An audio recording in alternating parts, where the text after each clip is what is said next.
आपने अपने शोहर के कत्ल की एफआईआर दर्ज कराई थी। उसी सिलसिले में कुछ डेवलपमेंट्स हुई हैं तो सोचा आपसे शेयर कर लूँ।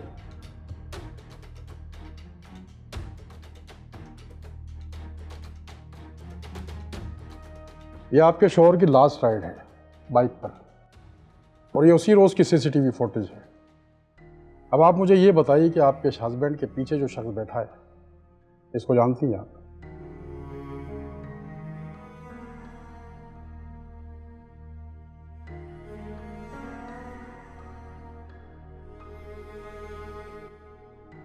जी, मैं जानती हूँ उसे।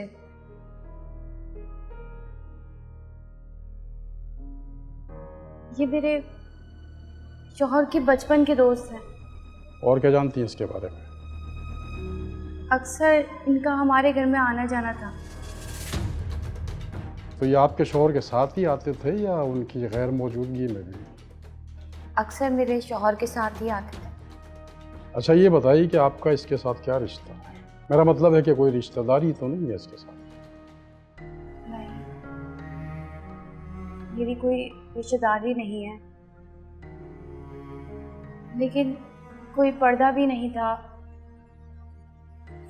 एक तरीके के फैमिली मेंबर की तरह थे ये। क्या मैं इनका नाम जान सकता हूँ? अरसलान। अरसलान। हमें अरसलान से भी पूछगछ करनी होगी, और मुझे 100% यकीन है कि वो इस सिलसिले में हमारी भरपूर मदद कर सकता है। और मैं आपको एक बात की गारंटी दे सकता हूँ कि अरसलान से मिलने के ठीक आधे घंटे बाद मैं आपको आपके शोहर के कातिल के पकड़े जाने की खुशखबरी सुनाऊंगा। ये कहाँ रहता है, बता सकती हैं आप? जी, बता सकती। चलूँ मैं आपके साथ? नहीं, आपको जाने की ज़रूरत नहीं, हम खुद ही चले जाएंगे। आप सिर्फ एड्रेस बता रहे हैं। औरंगी टाउन में रहता है? जी। कौन सा नंबर? अरे भाई, मुझे कहाँ लेके जा रहे हो? चल सीधा किया क्या मुझे बताओ तो सही। सब बताएंगे, थाने चल के बकवास बंद कर। मैं बेकसूर हूँ, मैंने कुछ नहीं किया।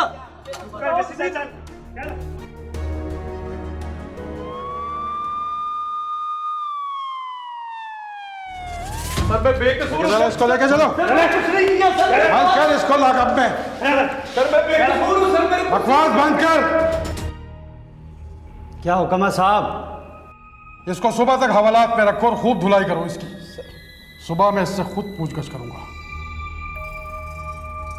मरम्मत के बाद ये और ज्यादा खुलेगा। साहब इसकी ऐसी धुलाई करेंगे, सुबह आपसे आने तो पहले सब कुछ ये बता देगा। शाबाश। सर एक बार मेरी बात सुनिए सर, मैं बेकसूर हूँ सर। सर मैंने कुछ नहीं किया। आ इधर। सर मैं बेकसूर हूँ सर। सर मैंने कुछ नहीं किया भाई, क्यों मार रहे हैं मुझे? सर मैंने कुछ नहीं किया, बेकसूर हूँ मैं। भाई मैं बेकसूर हूँ यार।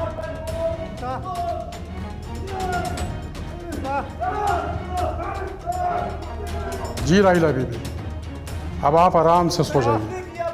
हमने आपके शौहर के कातिल को गिरफ्तार कर लिया। जी जी, ये उसी की आवाज़ है। अभी उसकी थोड़ी मेहमान नवाजी चल रही है।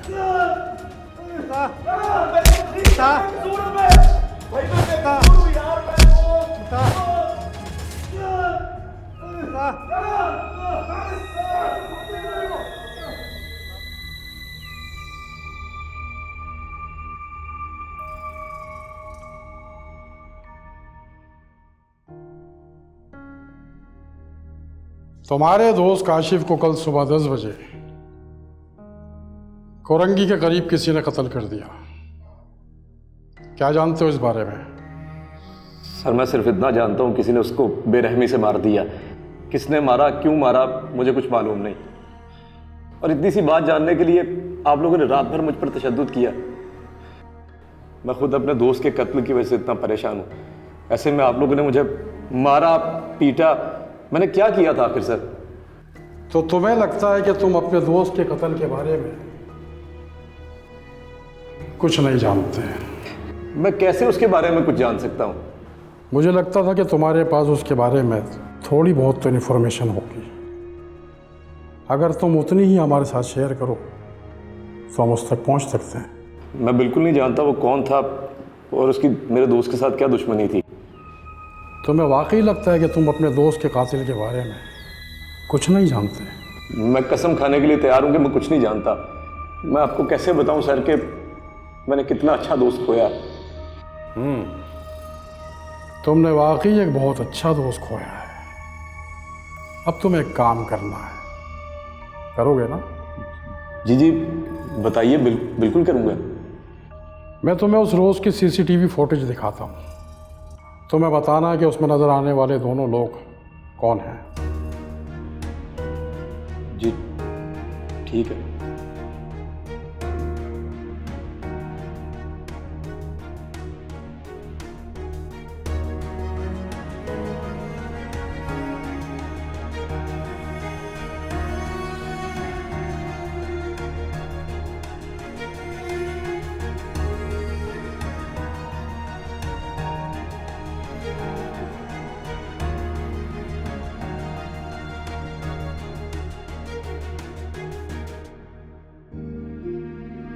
ये जो वीडियो तुमने भी देखी है ना, ये बिल्कुल ओरिजिनल है। इसमें कुछ भी बाहर से पेश नहीं किया गया। तो क्या तुम बता सकते हो इस वीडियो में नज़र आने वाले वो दोनों लोग कौन हैं? ये मेरा वही दोस्त था सर। और पीछे जो सवार है उसे भी जानते हो? वो मैं हूँ सर। शुक्र है भाई, तुमने इतनी जल्दी पहचान कर मेरी तो मुश्किल ही आसान कर दी।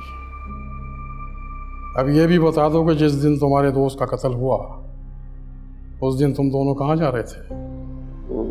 उसने मुझे कॉल करके बुलाया था कहीं जाने के लिए।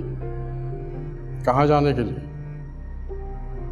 उसने शादी के बाद नर्सरी में एक फर्नीचर मार्केट में एक पलंग के लिए ऑर्डर दिया था और मुझे दिखाने के लिए लेकर जा रहा था कि अगर तैयार हो गया तो एक साथ लेकर आ सकें। लेकिन उसका कत्ल तो नर्सरी पहुंचने से बहुत पहले एक पुल के नीचे हुआ। तुम उस दौरान कहाँ चले गए थे? मैं तो सर काफी पहले उतर चुका था। क्यों?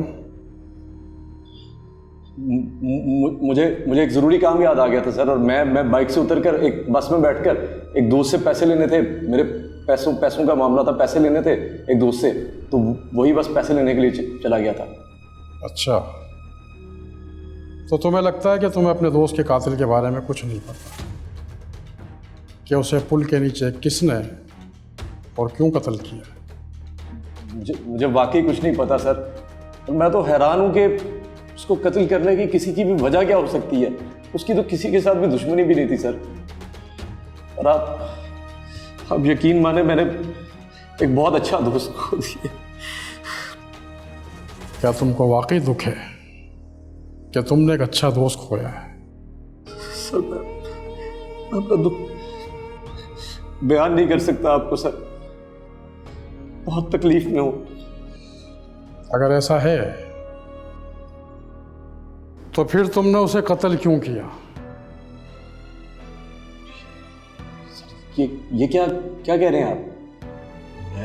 मैं भला उसे कत्ल क्यों करूंगा सर? वो मेरा जिगरी यार था सर, मेरा दोस्त था वो। क्या कह रहे हैं सर आप? मेरी परेशानी भी तो यही है कि कोई अपने जिगरी यार को कैसे कत्ल कर सकता है।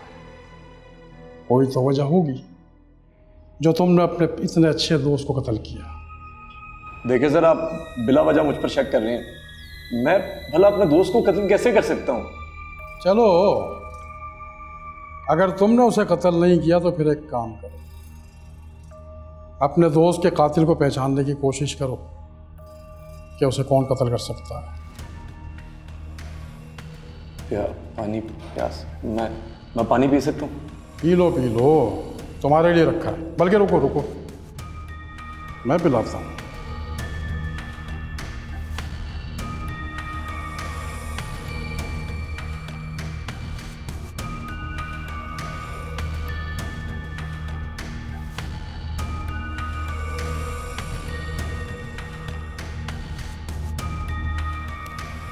आराम से पियो, कोई जल्दी नहीं है मुझे।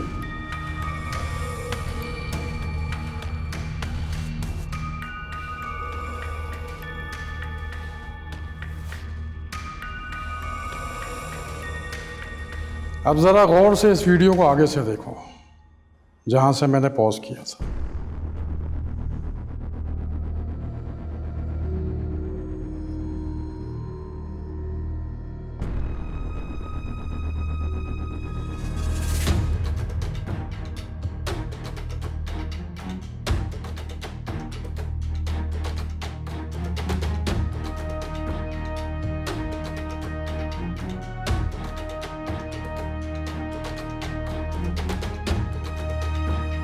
तो अरसलान, अब क्या ख्याल है इस वीडियो के बारे में?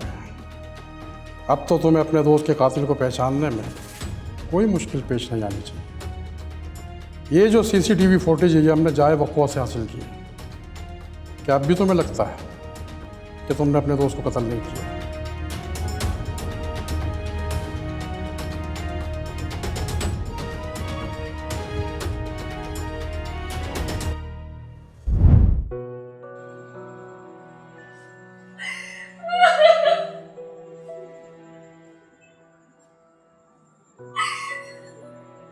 देखो, मैं नहीं जानता कि वो कौन है, लेकिन मैं हर हाल में उसे ढूंढ निकालूंगा। ये मेरा वादा है तुम्हारे साथ। मुझे अंदाजा है कि ये कोई ना कोई उसका कस्टमर ही होगा जिसने उसे पैसे देने होंगे, और पैसे देने के बजाय उसने ये सब कर दिया। लेकिन मैं उसे ढूंढ निकालूंगा, उसके जिस्म की एक एक बोटी करके कुत्तों के आगे फेंक दूंगा। बस तुम परेशान मत होना। आज से तुम्हारा हर मुमकिन ख्याल रखूंगा। तुम्हें कभी भी किसी भी चीज की जरूरत हो तो बिला झिझक मेरे पास आओ।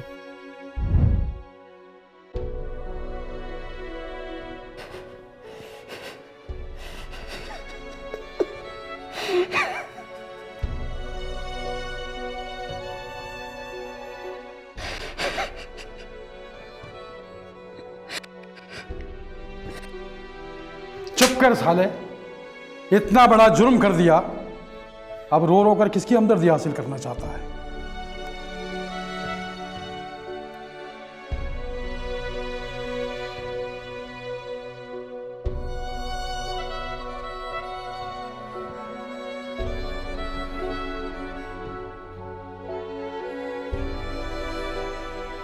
तुम्हारे प्यार में पागल हो गया था मैं। तुम्हें उस वक्त से चाहता हूं जब तुम और काशिफ शादी से पहले मिलते थे एक दूसरे से, कभी किसी पार्क में, कभी खाने पर, कभी साहिल समंदर पे, और कभी जब वो तुम्हें बाइक पर घुमाने लेकर जाता था तो जलन महसूस होती थी, मुझे हसरत महसूस होती थी। पता है कितना जल जाता था मैं? हसरत की आग में जल के राख का ढेर बन जाता था मैं तब से सोच रहा था कि तुम दोनों के दरमियान हाइल हो जाऊं और तुम दोनों को एक दूसरे से अलग कर दूं ताकि तुम उसके जगह मुझसे शादी कर सको। लेकिन फिर इस बात से डरता भी था कि कहीं तुम मुझे शादी से पहले ना मिल जाओ। इसीलिए मैंने बस शादी का इंतज़ार किया। जानती हो कितनी मुश्किल से गुजारे मैंने ये दिन। और फिर शादी के बाद एक रोज़ मैं तुम दोनों के घर उस वक्त दाखिल हुआ जब तुम लोग दरवाज़ा बंद करना भूल गए थे, और मैंने तुम्हें उस हाल में देख लिया कि मेरे दिल में तुम्हारे लिए और भी तड़प बढ़ गई, और तुम्हारे बगैर एक लम्हा भी गुजारना मुश्किल हो गया। और तुम्हारी हमदर्दी हासिल करने के लिए मैं तुम्हारे घर जब भी काशिफ के साथ आता था तो कोई ना कोई गिफ्ट ज़रूर लेकर आता था। और ये सब मैं इसलिए कर रहा था क्योंकि काशिफ के अलावा तुम्हारा कोई वारिस नहीं था, और मेरे ये सब करने से और काशिफ के कत्ल के बाद तुम किसी और से शादी ना कर सको। और फिर एक रोज़ जब मेरे सब्र का पैमाना लबरेज हुआ तो मैंने किसी काम के बहाने उसको बुलाया और रास्ते में ये सब कर दिया। इसके अलावा मुझे कोई और तरीका समझ में नहीं आया। मैं किसी भी कीमत पर तुम्हें हासिल करना चाहता था। तुम्हारे बगैर जिंदगी बेमायनी सी हो गई थी मेरे लिए। मैंने अपने हिसाब से सबसे महफूज तरीका इस्तेमाल किया था ताकि कातिल को तलाश करना मुश्किल हो जाए। लेकिन ये मेरी बदकिस्मती थी कि वहाँ सीसीटीवी फुटेज में सब कुछ रिकॉर्ड हो गया, सारा भांडा फूट गया। अब क्या चाहते हो? मैं तुमसे माफ़ी मांगने के काबिल नहीं रहा। तुम्हारे इख्तियार में जो भी है, जो भी तुम्हारा फैसला हो, मैं उसे भुगतने के लिए तैयार हूं।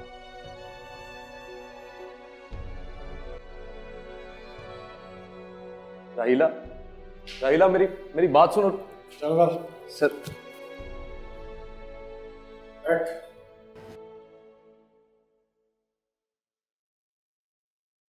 अगर सीसीटीवी फुटेज में ये सब रिकॉर्ड ना हुआ होता तो हमें उस तक पहुंचने में काफ़ी मुश्किल पेश आती। कई महीने भी लग सकते थे। मुझे अंदाज़ा है इस बात का। मैं आपको अपनी गाड़ी में घर भिजवाता हूँ, आप घर जाकर आराम कीजिए, मैं केस फाइल करता हूँ। उसके बाद अदालती कार्रवाई शुरू होगी। थोड़ा टाइम तो लगेगा, लेकिन अरसलान को सज़ा ज़रूर मिलेगी। फांसी की सज़ा तो शायद ना मिले, लेकिन उम्र कैद की सज़ा ज़रूर मिलेगी, क्योंकि हम सारे सबूत फराहम कर रहे हैं। ये सब तो ठीक है, लेकिन सर मेरी आपसे एक गुजारिश है। जी बताइए। मेरा इस दुनिया में काशिफ के सिवा कोई नहीं था। अब मैं बिल्कुल अकेली हूँ। इस तरह अदालती कार्रवाइयों के साथ मेरा गुजर नहीं हो सकता। काशिफ जो कमाते थे हम वही खाते थे। मेरा कोई दूसरा रोज़गार भी नहीं है। इन हालात में मेरा ये केस लड़ना और वकीलों की फ़ीस अदा करना मुश्किल ही नहीं, नामुमकिन है। तो अब आप क्या चाहती हैं? अरसलान ने अगरचा बहुत बड़ी गलती की है, जिसका अजाला करना भी मुश्किल है, लेकिन उसने ये सब कुछ किसी और वजह से नहीं, बल्कि मेरी मोहब्बत में जुनून की हद तक पागल होके किया है। मेरे लिए सर्वाइवल करना बहुत मुश्किल हो गया है। इसलिए मैं चाहती हूँ कि आप इस केस को ख़त्म कर दें। क्या राहिला बीबी, आप ये क्या कह रही हैं? वो आपके शोहर का कातिल है। आप देखें कितनी बेरहमी से उसने आपके शोहर का कत्ल किया है, और आप कह रही हैं कि केस खारिज करूं? जी, ये मेरी मर्ज़ी है कि मैं उसे माफ़ कर दूं या सज़ा का मुतालबा करूं, लेकिन इन मुश्किल हालात में जहां मेरा वाली वारिस नहीं है, मैं अरसलान को माफ़ करना ही बेहतर समझती हूँ। अगर वो जेल में रहा तो मेरे शौहर का सारा कारोबार तबाह हो जाएगा, कुछ भी बाकी नहीं रहेगा। उसे बचाने के लिए और मेरे शौहर की निशानी जो मेरे पेट में पल रही है, उसकी ज़िंदगी की खुशी के लिए मुझे ये फ़ैसला कर लेने दीजिए। प्लीज़ प्लीज़ आप मेरे साथ कोऑपरेट कीजिए। मैं सब कुछ लिख के देने के लिए भी तैयार हूँ। प्लीज़ प्लीज़ आप समझिए, मेरे साथ कोऑपरेट कीजिए। मुझे हैरत के साथ साथ तकलीफ भी हो रही है राहिला बीबी कि आप उसे माफ़ करके एक बहुत बड़ी गलती करने जा रही हैं। ऐसे मुजरिमों को सज़ा ज़रूर मिलनी चाहिए। अगर इनको इसी तरह माफ़ किया जाता रहा तो इनको और बड़े बड़े जराइम करने का हौसला मिलेगा। मैं जानती हूँ, लेकिन फिर भी मैं ये केस वापस ले रही हूँ। मुझे यकीन है कि अगर आप मेरे साथ कोई भी मसला हुआ तो आप मेरा साथ ज़रूर देंगे।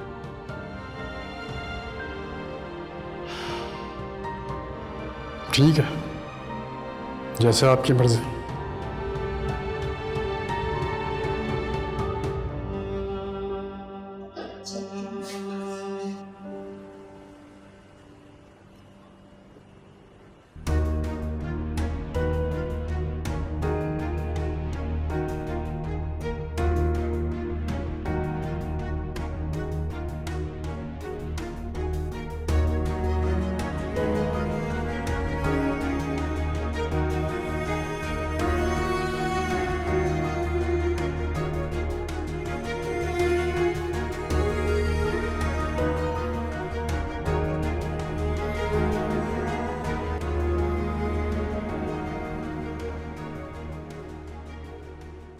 आए आ जाए। जी जी, चलिए चलिए।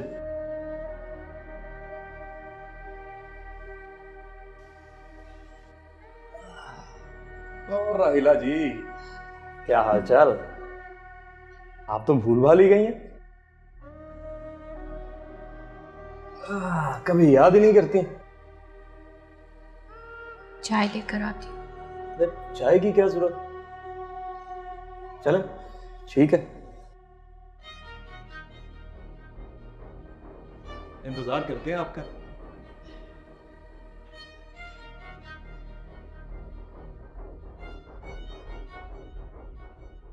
माफ कर दिया तो इसका मतलब है कि शादी भी मुझसे ही करेगी। कितना मजा आएगा ना आहिला के साथ शादी का, जिस्मानी ताल्लुक का। आहिला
भाई मुझे भी।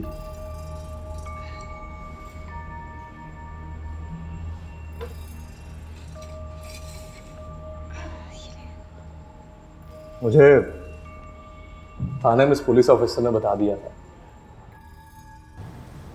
कि आपने मुझे माफ कर दिया। पहले तो मुझे अपने कानों पर यकीन ही नहीं हुआ। पता है रात कितनी बेचैनी में गुजरी। फिर इसीलिए अपनी बेचैनी का हल निकालने के लिए अरे सीधा आपके पास चला आया। और क्यों ना आपकी जुबान से सुन लूं।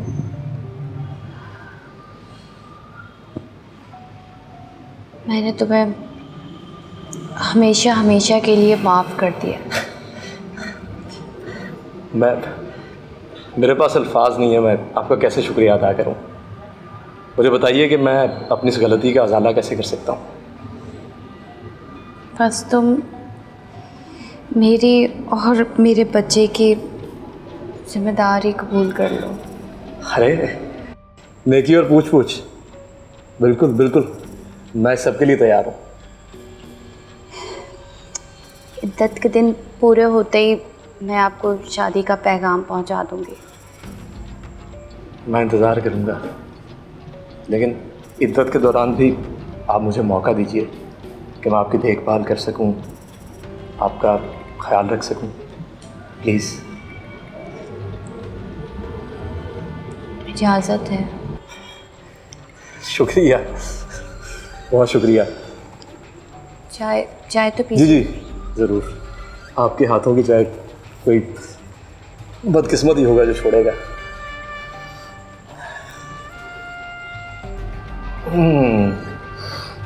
बहुत ज़बरदस्त। मीठा थोड़ा ज़्यादा है लेकिन अच्छी है।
मुझे उम्मीद है इस वक्त अरसलान इस जहर के असर से जिल्लत की मौत मर चुका होगा। तुमने कैसे सोचा कि मैं अपने शौहर के कातिल को माफ कर दूंगी और फिर तुमसे शादी कर लूंगी? मुझे पता था इतने बड़े जुर्म का सबूत फराहम करने के बाद तुम्हें सजाए मौत नहीं बल्कि उम्र कैद की सजा होगी। क्या पता ये उम्र कैद भी किसी बासर शख्स की वजह से ख़त्म हो जाता। तभी मैंने माफ़ करने का नाटक किया ताकि मैं अपने शौहर के कातिल को उसकी सज़ा दे सकूं। मुझे अपने शौहर के कातिल को अपने हाथों से मारने के लिए इससे बेहतर तरीका कोई समझ नहीं आया। उम्मीद है अब तक तुम जहन्नुम वासिल हो चुके होगे। तेरे जैसे लोगों का यही अंजाम होना चाहिए। अब मैं अकेली नहीं, मेरे पेट में मेरे शौहर की निशानी पल रही है। मैं इसके सहारे अपनी सारी जिंदगी गुजार दूंगी। अब मुझे अल्लाह के अलावा किसी के सहारे की ज़रूरत नहीं है। यही मेरी ज़िंदगी का मज़ा है।